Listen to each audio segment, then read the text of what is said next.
거룩하신 주 예수님 이름으로 기도 올리옵나이다. 아멘. 사람들이 이 세상을 살아가면서 얼마나 많은 사람들을 만나며 또 얼마나 많은 사람들과 함께 교제하며 살까. 얼마 전에도 제가 이 비슷한 말씀을 한번 드렸는데 제가 다시 한번 찾아봤습니다. 그랬더니 사회학자인 솔라 풀이라고 하는 사람이 아주 유명한 것 같더라고요. 그분의 이론에 의하면은 평균적으로 사람들이 일평생 살면서 만나는 사람들이 약 17,500명 정도 된다고 합니다. 17,500여 명. 물론 사람에 따라 다르죠. 여기서 만난다는 얘기는 그저 지나친다는 의미가 아니고 얘기하고 이름을 알고 교제하고 이런 걸 말합니다. 은행 창구에 가서 은행 직원한테 뭐 일 보는 이런 만남 말고요. 평균적으로 17,500명을 만난다. 그 중에서 이렇게 개인적인 인맥으로 연결되는 사람이 얼마냐 하면 약 2,500명, 평생 살면서 2,500명 정도가 평생 인맥으로 연결된다. 그런 이론을 가지고 있는 것을 봤습니다. 그래서 그 통계와 이론을 내린 결론이 뭐냐면은 결국 사람이 1,000명을 만나면 그 중에 나와 개인적인 관계를 맺으며 살아가는 사람은 1,000명 중에 14명이 된다는 거죠. 그러니까 가능한 많은 사람들을 좀 만나며 살자, 이런 의미인 것입니다. 그게 평생이고 살아가는 한 순간, 예를 들어서 지금 우리 개개인을 놓고 보면 한 사람의 평균적인 인맥이 서로 알고 지나가는, 특별한 관계가 아니더라도 알고 지나가는 사람이 몇 명이냐? 평균 300명 정도 된다 그래요. 여러분 그렇게 되십니까? 네? 되세요? 그래서 제가 궁금한 건 또 못 참잖아요. 어제 오후에 이걸 보고서 바로 폰을 끄집어내 가지고 나한테 등록되어 있는 전화번호부에 등록되어 있는 사람 몇 명인가. 저는 이걸 끄집어낼 때는 일일이 세 보려고 했는데 요즘 좋아가지고 딱 보니 숫자 나오더라고요. 몇 명. 그래서 제가 보니까 제 폰에 등록되어 있는 이름이 827명이더라고요. 아마 여러분들 대다수가 들어있으니까 더 그럴 수 있겠지만 일단 우리 성도들은 다 입력을 해놓고 있으니까 827명, 평균보다 꽤 많네. 또 요즘 많이 쓰는 카톡 있잖아요. 카카오톡도 이렇게 보니까 숫자가 딱 나와요.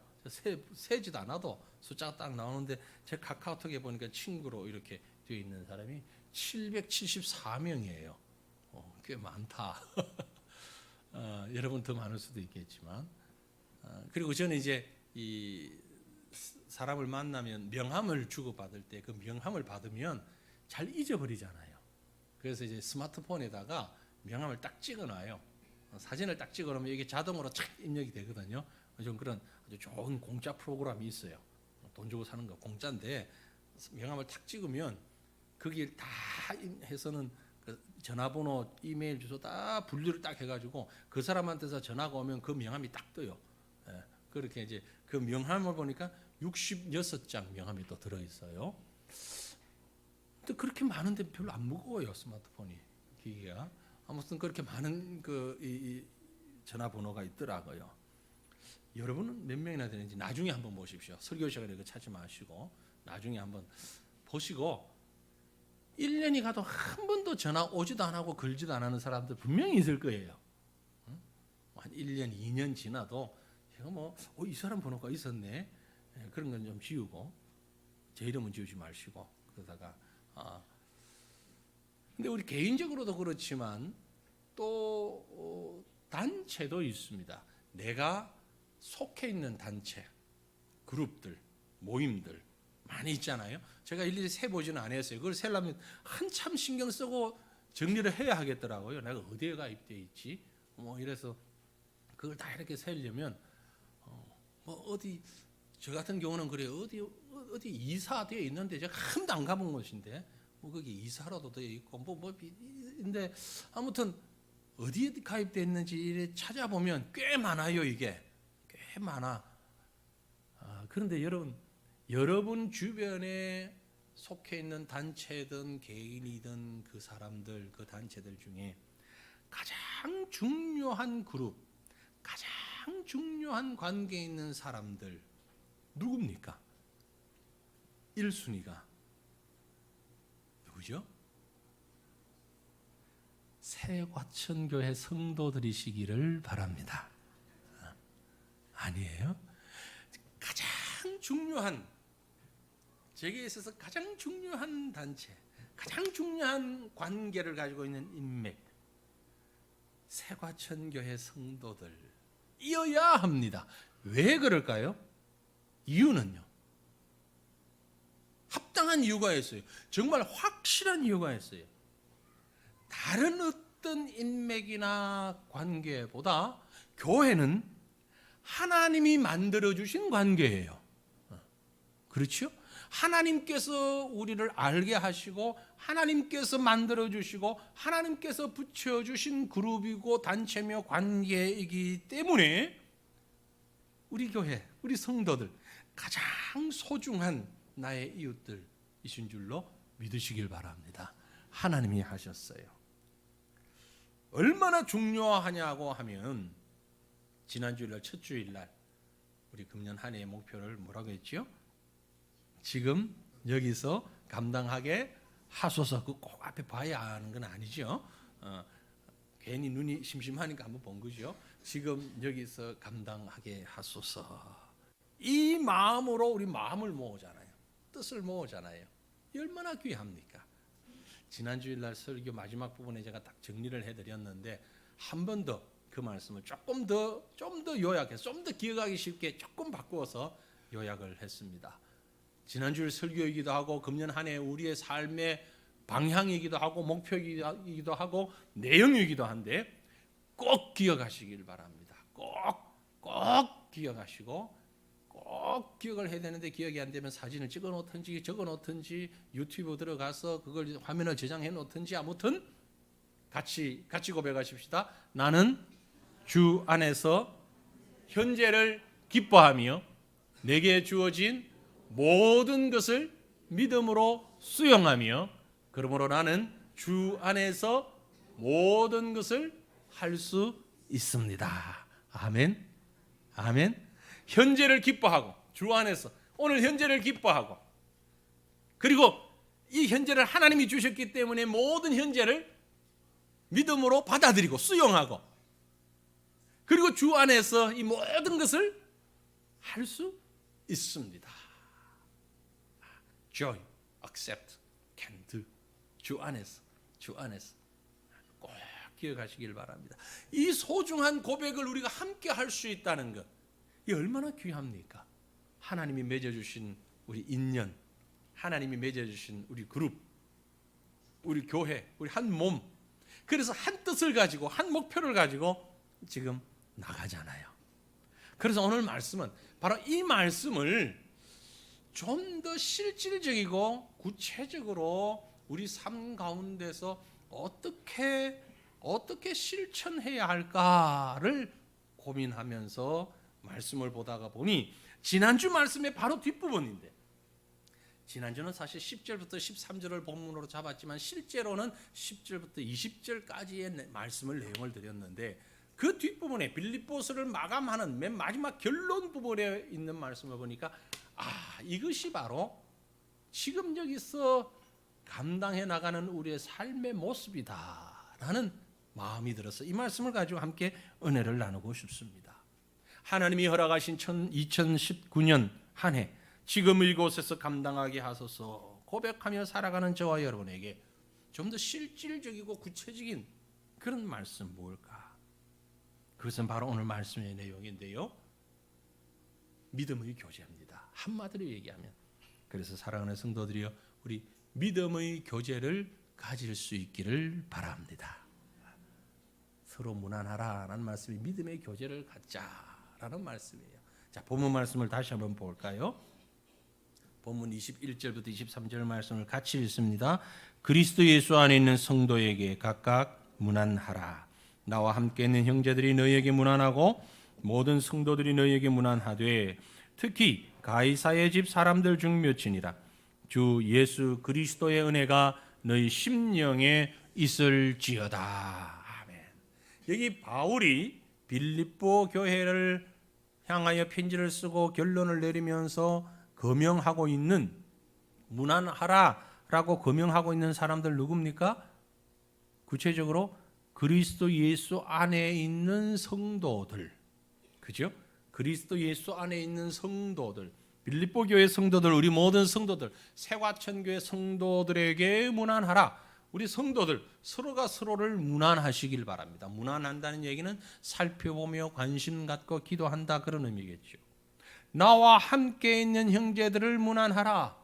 바울과 함께 있는 형제들 누굽니까? 디모데라든지 에바브로디도라든지 또 다른 영적인 지도자들, 즉 교회의 지도자들, 말씀의 지도자들을 살피며 문안하라, 그 말. 그 다음에 더 나가서 모든 성도들에게 문안하라. 모든 성도들은 빌립보 교회뿐만이 아니고 로마 교회, 고린도 교회, 데살로니가 교회, 주변에 믿는 모든 교회, 모든 믿음의 교회 성도들에게 문안하라. 뿐만이 아니고 또 뭐라고 그랬습니까? 가이사의 식구들, 가이사의 집 사람들, 로마 궁정에 연관된, 정치적으로 사회적으로 연관된 모든 사람에게. 정리를 하면 떨어져 있고 서로 얼굴도 알지 못하고 이름도 알지 못한다 할지라도 예수 안에서 한 믿음을 고백하는 모든 성도들끼리 그 안에서 서로 교통하며 문안하라, 그런 말씀이에요. 사실 우리 모르는 사람 별로 없잖아요. 한 단계 두 단계만 넘어가면 다 알잖아요. 그죠?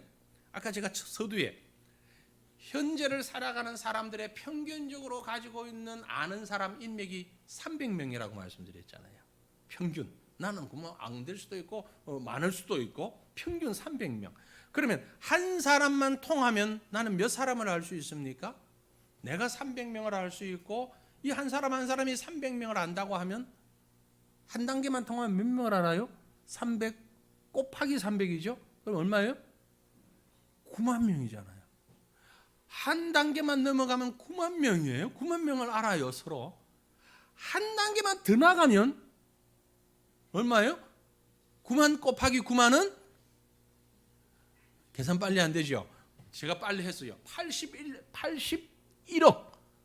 뭐야? 전 세계 사람 다 알잖아. 이게 수학의 속임수야, 사실은. 수학의 속임수라는 게 그건데 결국 우리는 무슨 얘기냐면 한 단계 두 단계만 거치면 다 아는 사람이라는 얘기예요. 다 아는 사람. 다. 전혀 모르는 사람 같아도 혹시 당신이 그 사람 안 믿고 그 사람 알지, 그래 그 사람 알지, 다 아는 사람이라 이 말이야.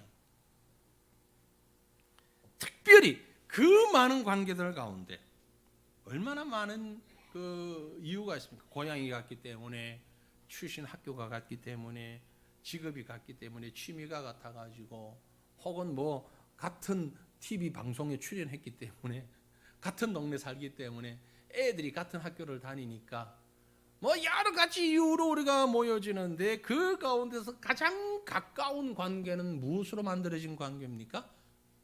사랑으로 만들어진 관계지요. 사랑으로. 그래서 정말 사랑으로 만들어진 관계는 촌수가 어떻게 돼요? 무촌이죠. 부부가 무촌이잖아요. 무촌. 네. 물론 그 사랑이 잘못되면 원수가 될 수도 있지만, 그러나 가장 가까운 관계는 사랑의 관계다라는 것입니다. 그래서 이 세상의 많은 사람들 가운데 가장 중요한 관계가, 가장 중요한 사람이 누구냐? 하나님의 사랑으로 묶여진 성도의 관계입니다. 오늘 하나님께서 저와 여러분을 한 교회 한 지체로 불러주신 것을 그러므로 감사하시기를 바랍니다. 직업이 다양합니다. 사는 모습도 다양합니다. 출신도 다양합니다. 연령도 너무너무 다양합니다. 그럼에도 불구하고 우리는 하나입니다. 그리스도의 사랑 안에서. 이 말은 우리의 만남에 다른 것이 끼어들어오면 안 된다 이 말이에요. 다른 것이 우리를 방해하게 되면 안 된다 그 말씀이에요. 성도가 모여서 사랑을 나눌 때에 성도의 믿음의 교제 말고 다른 어떤 것이 끼어들어오지 않게 하십시오. 그래야만 그게 온전한 공동체가 됩니다. 저 사람하고 나하고는 고양이 같으니까 아니에요. 지금 아직 우리가 예정이 없기 때문에 제가 속 편하게 말씀드리는데, 교회에서 공동의회를 통해 가지고 직분자를 선출한다든지 이럴 때에 꼭 인기 투표하는 것 같고 동양 사람들 이런 마음 가지면 안 돼요. 절대. 그리스도 안에서 서로 그리스도의 사랑으로 교회를 섬기는 마음으로 그 교제가 이루어져야 된다 이 말이에요. 그래서 우리 교제 속에는요, 사랑 말고 그리스도의 사랑 말고 다른 것이 끼어들어오면 안 돼요. 물질 관계로 하지 마세요. 사업 관계로 하지 마세요. 그거 아니에요. 다른 비슷한 사람들끼리 비슷한 취미로 모일 수 있어요. 육아 문제로 함께 비슷한 또래들끼리 모일 수 있어요. 같은 직장을 혹은 비슷한 일을 하기 때문에 모일 수 있어요. 그러나 처음과 마지막 반드시 우리의 교제 속에 있어야 하는 것이 있는데, 그게 뭔가 하니까 믿음이에요. 신앙이에요. 사랑이에요. 제 이 첩보에 의하면 여기 있는 분들 말고 다른 교회 성도들 가운데 그런 분들이 계시대요. 교인들끼리 만나가지고는 신앙 얘기를 안 한대. 그런 건 주일날 교회 가서 하고, 그러고 밥 먹고 커피 마시고 세상 돌아가는 얘기만 한대. 맞아요? 틀려요? 아니에요. 우리가 모여서 할 수 있는 얘기는, 해야 되는 얘기는 반드시 믿음의 고백들이에요. 교회 얘기가 아니라 믿음의 고백을 하라고요. 믿음의, 서로 신앙생활하는 아름다운 모습을 고백하고 기도하고, 기도로 시작하고 기도로 끝나고. 그래서 금년 한 해 우리 이거 하나 실천하십시다. 여러분, 누구를 만나든지 특별히 우리 새우가천교회 성도들 만나면 꼭 기도하십시오. 밥 먹을 때만 기도하지 말고 밥 안 먹어도 기도하십시오.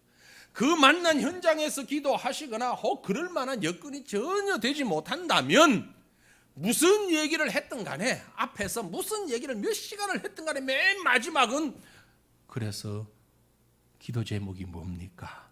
뭘 위해서 기도해 드릴까요? 우리 이것을 위해서 같이 기도하십시다. 그것으로 이 얘기의 끝을 맺으시길 바랍니다. 기도가 빠져있는 성도의 교제는 그건 성도의 교제가 아니에요. 사람들만의 모임이지. 네? 사람들만의 모임이지 성도의 교제 아니잖아요. 성도의 교제는 하나님과 함께 하는 것이에요. 그래서 모여서 함께 기도하고, 기도의 제목을 나누고, 기도의 은혜를 나누고, 그 간정을 나누고, 식탁의 교제보다, 커피 교제보다, 육아 교제보다, 사업의 교제보다 가장 귀한 거, 그런 것도 물론 귀하고 해야 하는데, 그러나 마지막 결론에서는 더 중요한 믿음의 교제, 기도의 교제, 함께 이루어가는 금년 한 해 되시기를 간절히 바랍니다. 그러면 바울을 예를 들어 보십시다. 바울의 머릿속에 생각나는 사람들이 어떤 사람들이었을까? 바울도 우리하고 똑같은 사람이거든요. 우리보다 뛰어난 사람은 아니고 똑같은 사람이에요. 그런데 바울이 편지를 쓰면서 언급한 인물들이 있어요. 그 말은 바울 주변에 있으면서 바울을 많이 생각나게 했던 사람들. 그래서 바울이 믿음의 문안을 나누었던 사람들, 그들이 누구들이었는가를 한번 보십시다. 오늘 본문에 나와 있지 않은데, 그래서 우리 로마서 16장을 한번 펼치시고, 로마서 16장 여러분 옆에 펴셔서 1절부터 16절 말씀 사이 기니까 다 읽지는 않겠습니다. 이 말씀들을 보면서 바울이 글을 쓰면서 주변에 이런 인물들이 생각나는 사람이었다. 즉 오늘 저와 여러분에게, 우리가 서로가 서로에게 이런 인물들이 좀 많았으면 좋겠어요. 바울 곁에 이런 사람들이 있었어요. 우리 곁에도 이런 사람들이 많아지고, 우리 곁에 이런 사람이 많아지겠다는 얘기는 내가 이런 사람이 되면 되는 거예요. 그럼 우리 서로 이런 사람이 되는 거예요. 어떤 사람들이 있었는가? 제일 먼저 거론되는 이름이 있는데 누굽니까? 베베라는 이름이 있죠. 베베. 그죠? 1절, 2절. 로마서 16장 1절, 2절 보시면 내가 겐그리아 교회의 일꾼으로 있는 우리 자매 베베를 너희에게 추천하노니 너희는 주 안에서 성도들의 합당한 예절로 그를 영접하고 무엇이든지 그에게 소용되는 바를 도와줄지니 이는 그가 여러 사람과 나의 보호자가 되었음이라고 했어요. 여기서 우리가 먼저 발견할 수 있는 것은 베베는 남자다 여자다? 여자다. 왜? 자매라고 했기 때문에. 아주 특이한 부분입니다. 지금 시대가 아니고 2000년 이전의 시대는 동서고금을 막론하고 죄송합니다만 남녀의 인권이 같지 않았습니다. 그래서 보통은 남자 중심의 이름이 기록이 됩니다. 여자 이름이 잘 기록되지 않았었어요. 그런데 제일 먼저 바울의 머릿속에 떠오른 인물이 여인이었다. 더구나 그 이름이 뭐였다? 베베였다. 베베라는 말은 우리는 지금 이렇게 느낌이 오질 않지만 이 이름의 모습은 이방신을 숨기는 우상 숭배자였다라는 것을 보여주고 있습니다. 이름에 그게 다 나타납니다. 다이아나, 영국 황태자 실 아니고 다이아나는 여신의 이름인데요. 다이아나 신과 함께 있는 신의 이름이 여신이 베베입니다. 여신의 이름을 따서 베베라고 했어요. 결국 이 베베라는 사람은 이방인이었는데 복음을 받아들이고 예수 믿고 교회 안에 성도가 된 사람이다. 그렇게 추론해 볼 수 있습니다. 충분히. 거기에다가 겐그리아 교회의 일꾼으로 있는 우리 자매 베베라고 그랬어요. 겐그리아 교회의 일꾼으로 있었다. 겐그리아 교회, 이방인 교회의 일꾼, 요즘 말로 얘기하면 바로 여자 집사, 베베 집사 그 말이에요. 일꾼이라는 말은 집사라는 말이거든요. 집사는 일꾼이라는 말입니다. 예. 그저 호칭이 아니고 일하는 일꾼을 집사라고 했어요. 베베 집사. 다른 기록에 의하면 이 베베는 재산이 좀 많이 있던 사람. 그래서 사도들뿐만이 아니라 예수님 당시에도 늘 그림자같이 따라다니며 물질적으로 보급해주는 일을 했었습니다. 여러분 생각해 보세요. 예수님의 일행도 그렇고 그 제자들도 그렇고 어디를 다니면 어쩔 수 없이 꼭 필요한 게 있죠. 돈입니다. 사 먹어야 되고 잠자야 하고 입어야 하고 의식주가 해결되려면 기본적인 물질이 있어야 되잖아요. 그럼 누군가 그것을 후원해 주는 사람이 있어야 할 거니에요. 그가 누구였느냐? 그가 바로 베베였다라는 얘기죠. 바울에게도 마찬가지였어요. 당시 기독교를 믿는다는 것은, 복음을 받아들이고 신앙생활을 한다는 것은 목숨을 건 위협과 같았습니다. 그런데 이 베베 집사는 성도들이 가는 곳마다, 주의 종들이 가는 곳마다 앞서가며 그들을 위하여서 봉사하고 섬기고 제공하고 하는 일들을 도와주는 사람이었다. 우리 주변에 그런 분들이 많기를 바랍니다. 바로 우리가 그런 사람, 그런 역할을 할 수 있기를 바랍니다. 로마서 16장 보니까 그 다음에 나오는 인물이 누굽니까? 브리스가와 아굴라죠. 익숙한 이름입니다. 여기 역시 브리스가가 여인이고 아굴라가 그의 남편입니다. 앞에 나오는 분이 남편이 아니고 앞에 브리스가가 여자고 뒤에가 남자, 부부예요. 죽음을 무릅쓰고 브리스가와 아굴라, 그러면 제일 먼저 기억되는 게 뭔고 하니까 죽음을 무릅쓰고 복음 전파를 위해서 협력했던 사람이에요. 3절 4절 16장 3절 4절 보시면 너희는 그리스도 예수 안에서 나의 동력자들인 브리스가와 아굴라에게 문안하라. 그들은 내 목숨을 위하여 자기들의 목까지도 내놓았나니 나뿐 아니라 이방인의 모든 교회도 그들에게 감사하느니라. 본래 브리스가와 아굴라는 로마에 살던 사람입니다. 그런데 로마의 글라우디오 황제가 들어서면서 유대인들을 다 쫓아냈어요. 그러면서 이 브리스가와 아굴라가 고린도로 이사를 갔습니다. 성경에 나와 있는 인물 가운데 이사 제일 많이 다닌 사람 중에 하나가 브리스가와 아굴라 부부입니다. 고린도로 갔다가 데살로니로 갔다가 어디로 갔다가 계속 이사를 다녔어요. 왜냐면은요, 바울의 1차, 2차, 3차 선교 여행 다닐 때 모든 코스는 아니지만 중요한 코스마다 브리스가와 아굴라가 있어요. 왜 그런가 하니까 먼저 갔어요. 먼저 가서 터잡고 바울 기다리는 거예요. 브리스가 아굴라에 하던 일이 천막을 만드는 일입니다. 그래서 바울이 그 집에 주로 묵었어요. 가면 바울이 그 집에 주로 묵으면 그 집이 뭐가 되는 거 아니? 바로 교회가 되는 거예요. 주일마다 그곳에서 교회가 모여요. 이 브리스가 아굴라 부부는요, 개인 생활보다는 집을 완전히 개방해. 집을 오픈해서 성도들이 다 모여서 가는 곳마다 교회가 되는 거예요.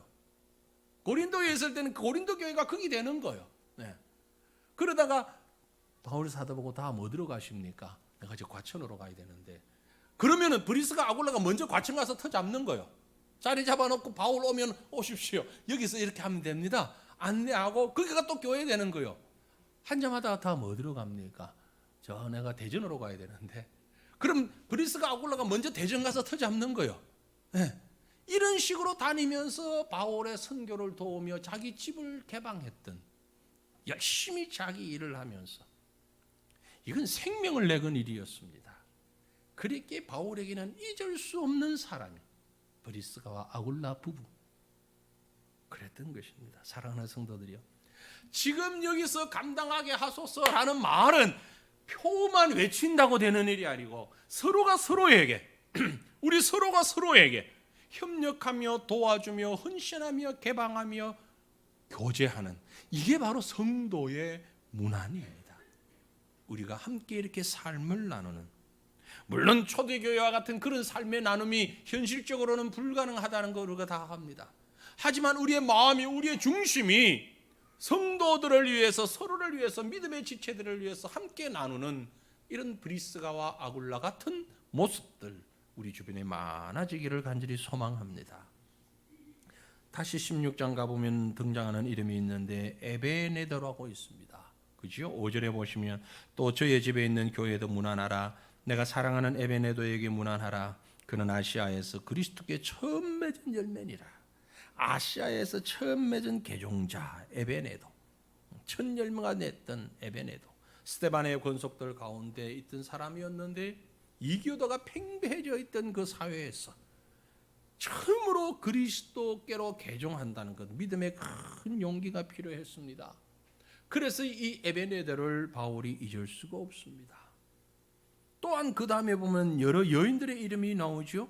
많이 수고한 여인들이 있습니다. 6절 7절 보시면 너희를 위하여 많이 수고한 마리아에게 문안하라.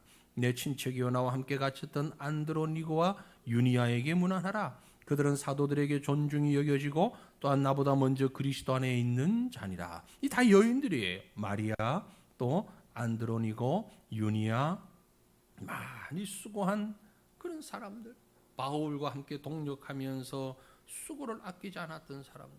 그 다음에 나오는 이름을 보면 암블리아가 있습니다. 8절에 또 주 안에서 내 사랑하는 암블리아에게 문안하라. 복음 사역자에게 많은 사랑을 받았던 사람, 놀랄 만한 사랑의 사람, 그러면 암블리아였어요. 또 한 명만 더 봅니다. 거기 보면 루포와 루포의 어머니에게 문안하라. 13절이죠. 주 안에서 택하심을 입은 루포와 그의 어머니에게 문안하라. 그의 어머니는 곧 내 어머니니라. 여러분, 루포가 누군지 아십니까? 이름은 들어보셨나요? 루포. 자, 마가복음 15장에 보면 예수님이 십자가를 지고 골고다로 올라가실 때에 너무 힘이 들어서 로마 병정이 그 곁에 있는 사람 하나를 딱 잡아서 예수님의 십자가를 대신 지게 했습니다. 그 사람이 누구죠? 구레네 시몬. 바로 그 구레네 시몬의 아들이 루포예요. 억지로 십자가를 진 사람이죠. 뭐 갑작스럽게 응급결에 십자가를 졌어요. 억지로라도 십자가 지니 그것이 바로 축복인 줄로 믿습니다. 억지로 전도에 해장됐는데 축복 받으셨습니다. 축하합니다. 그것도 하나님의 은혜요. 하나님의 은혜요. 자손 대대 복 받으실 줄 믿으시길 바랍니다. 시몬이 억지로 십자가 지고 나니까 그 아들이 루포가, 그 아들의 어머니는 누구요? 이렇게 천수가 복잡합니까? 시몬의 부인이잖아. 바로 우리 아들의 어머니니까 이해가 안 돼요 지금? 그런데 그 루포의 어머니를 보고 바울이 뭐라고 그랬어요? 내 어머니라고 그랬어요. 바울의 어머니라고 그랬어요. 무슨 얘기예요? 루포의 어머니가 바울에게는 영적인 어머니와 같은 사람이었다. 그만큼 바울을 사랑하고 의지하게끔 편안하게 해줬고 바울이 의지했던 사람. 억지로라도 십자가 지니 하나님이 이런 복을 내려주시는 거예요. 여러분, 우리가 주의 사역을 하면서 믿음으로 살아가면서 영적인 어머니들이 많았으면 좋겠어요. 저는 이 말씀을 보면서 그렇게 기도합니다. 우리 새가천교회 권사님들, 집사님들, 여러분이 많은 사람들로부터 권사님은 나의 믿음의 어머니입니다, 이런 고백을 들으시기를 바랍니다. 얼마나 큰 축복인지 몰라요. 혹시 들어는 보셨나요? 그런 말씀을? 누가 쑥스러워서 말은 못했겠지만 있겠지. 아멘입니다. 많이 있기를 바랍니다. 많은 성도들이 장로님은 제 믿음의 아버지이십니다. 권사님, 집사님, 권사님이 계셨기에 제가 그래도 넘어지지 않고 절망하지 않고 여기까지 와서 이만큼 설 수 있었습니다. 당신은 나의 믿음의 어머니입니다. 믿음의 아버지입니다. 이렇게 고백하는 얘기를 많이 들을 수 있는 우리 새과천교회 성도님들, 직분자들 되시기를 주님 이름으로 축원합니다. 바울로부터 이런 말을 들었으니 얼마나 행복했을까요? 네? 얼마나 행복했을까요? 그게 바로 지금 여기서 내게 주어진 모든 상황 속에 감사하며 기뻐하며 감당하는 자인 것입니다. 2019년 금년 한 해 바로 이런 사람들이 많이 모이는 우리 교회가 되어지기를 간절히 소망합니다. 그래서 제가 마지막 결론의 말씀을 맺습니다. 하나님이 원하시는 교회의 모습이 어떠해야 할까? 금년 한 해 우리 교회의 모습이 이랬으면 좋겠다. 간단하게 말씀을 정리합니다. 서로 무난하고 서로 축복하고 서로 은혜 가운데 있는데, 빌립보서는요 처음부터 끝까지 은혜로 시작해서 은혜로 끝나요. 1장 2절을 보면은 하나님 우리 아버지와 주 예수 그리스도로부터 은혜와 평강이 너에게 있을지어다, 그렇게 시작을 해서 빌립보 4장 23절 끝절을 보면 주 예수 그리스도의 은혜가 너희 심령에 있을지어다.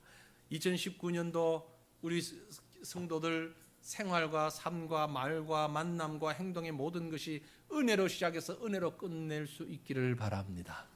은혜로 시작해서 은혜로 끝나는, 그러기 위해서 은혜 속에서 사는 자는 어떤 모습을 가지고 있어야 하겠는가? 이 세 가지를 기억하십시오. 첫째는 잊지 않고 감사하는 삶을 살아가십시다. 잊지 말자는 얘기는 지난 시간들, 과거를 잊지 말자는 얘기입니다. 우리의 부족함과 우리의 연약함도 있었고, 우리의 죄악됨도 있었고, 우리의 수고도 있었고, 우리의 넘어짐도 있었고, 우리의 승리도 있었고, 많은 과거의 일들 있습니다. 잊지 마시기를 바랍니다. 그러나 지난주 말씀드린 것처럼 기뻐하자. 그러나 감사하시기를 바랍니다. 금년 한 해 여러분 감사가 넘치시기를 바랍니다. 비판과 불평과 원망 이제 그만하십시다. 이제 그만하자고요. 예? 만나기만 하면 우리 교회는 이게 안 되고, 아무개 집사님은 이게 문제고, 아무개 성도는 저게 문제고, 몰라요. 누가 다 알아. 그거 이제 다 알아. 30년 전부터 알고 있어. 근데 왜 또 그 얘기 하냐고. 예? 이제 그 얘기 좀 그만하고 감사하자고요. 감사하자고요. 우리 생각과 언어의 습관을 좀 바꾸자고요. 물이 얼마나 있죠? 안 보이지? 제가 지난번에 얘기했어 알 텐데 물이 얼마나 있죠 지금? 얼마나 있어요?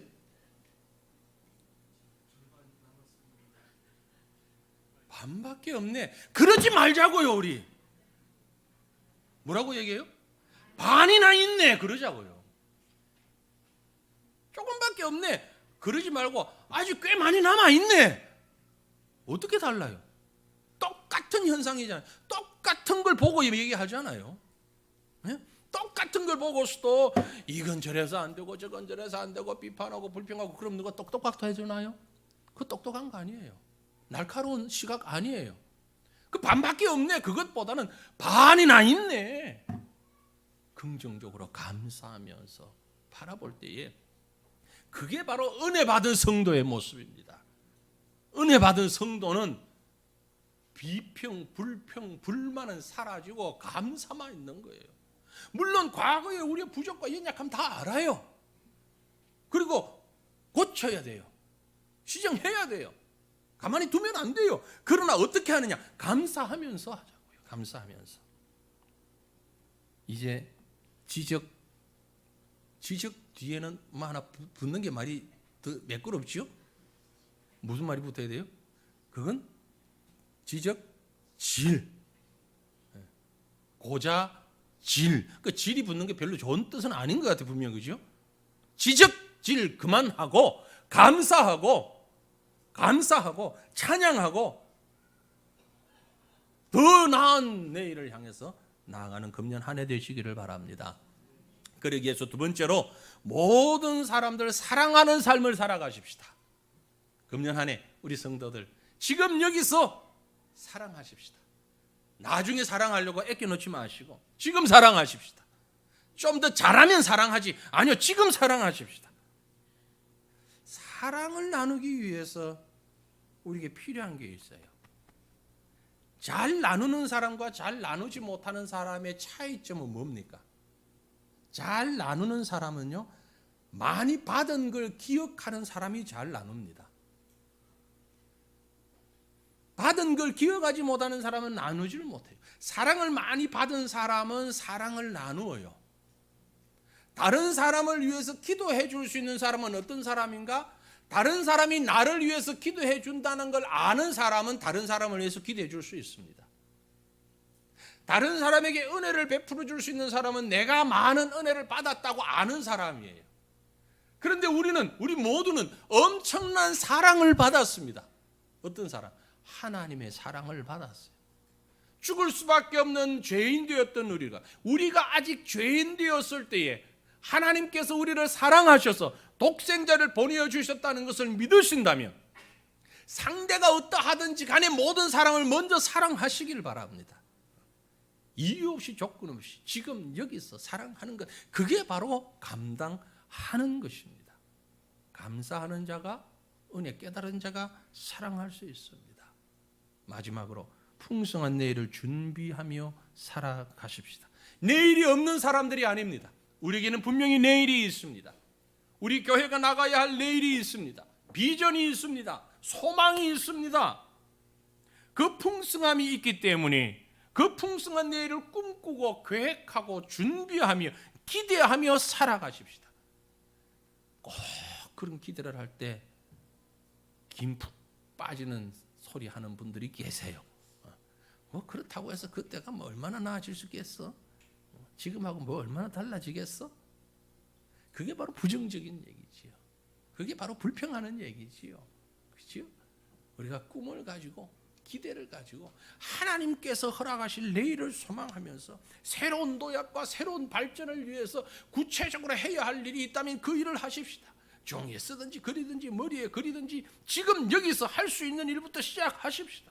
이것이 바로 우리가 감당해야 할 금년 한 해 우리 삶의 모습인 것입니다. 서로 무난하는 것은, 서로 사랑하는 것은 바로 이것입니다. 금년 한 2019년 잊지 아니하고 감사하는 삶을 살아가십시다. 모든 자들을 내가 받은 것 이상으로 사랑하는, 사랑을 나누는 삶을 살아가십시다. 풍성한 내일을 바라보며 하루하루 작은 것부터 준비해가는 그런 삶을 살아가십시다. 이것이 바로 지금 여기서 감당하는 2019년도 금년 한 해의 삶이고, 이 공동의 목표를 향해서 나아가는 우리 공동체야말로 세상에서 가장 소중한, 가장 아름다운 믿음의 공동체임을 깨달아서 우리 가운데 허락하신 하나님의 귀한 믿음의 인연들을 아름답게 축복으로 만들어가는 저와 여러분, 우리 모든 성도들 금년 한 해 되시기를 주님 이름으로 축원합니다. 우리 함께 기도하겠습니다.